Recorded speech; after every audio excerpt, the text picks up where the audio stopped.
this. Thank you everyone for celebrating this special occasion with us today. I'll share with you today the background to my story, The Bridge Less Traveled. But before I begin, can I have a show of hands of how many people crossed the Harbour Bridge to get here today, or came from outside the North Shore? Okay, a couple, a few. Welcome to the North Shore. And at the end of my story, you will understand why I asked this question. When I first arrived in Australia, I went to live in the south of Sydney. I knew nothing about Sydney's suburb rivalry, and everywhere I looked just fine to me. Then one day, I was waiting for the train at Riverwood Station, and I started chatting to another commuter. With such a strong accent, I always get asked one inevitable question: where are you from?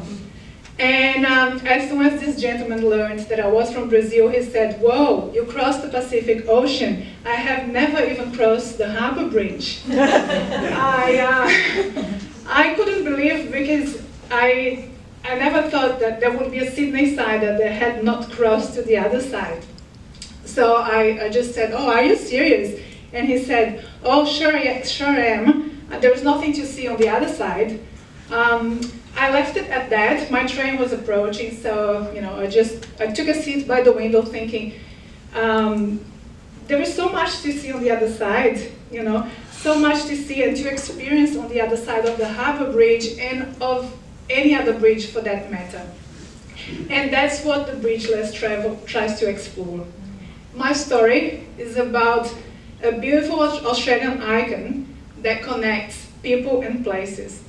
But as I show in my story, the bridge that joins can also separate. It can separate people from change, from acceptance, and from inclusion. When you cross a bridge for the first time, you leave behind the familiar and the comfortable and enter the unknown.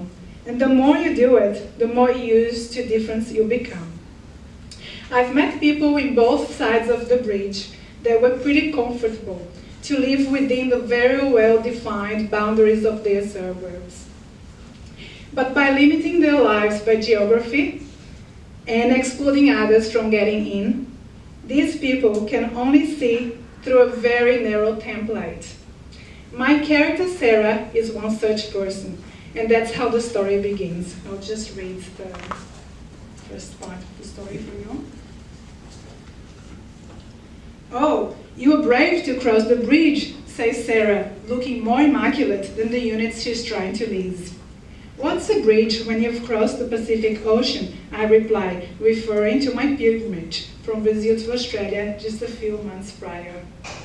"True," she concedes, while tucking her straight-dyed blonde hair behind her pearled ears.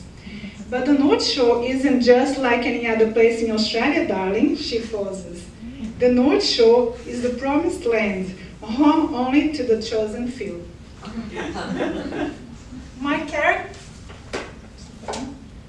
My character's stereotyping is shameful, and we're quick to look down on her. But what strikes me, though, is that if we really stop to take stock, we all take stock and look at our attitudes and behaviors, we will all realize that we have lots of bridges to cross ourselves.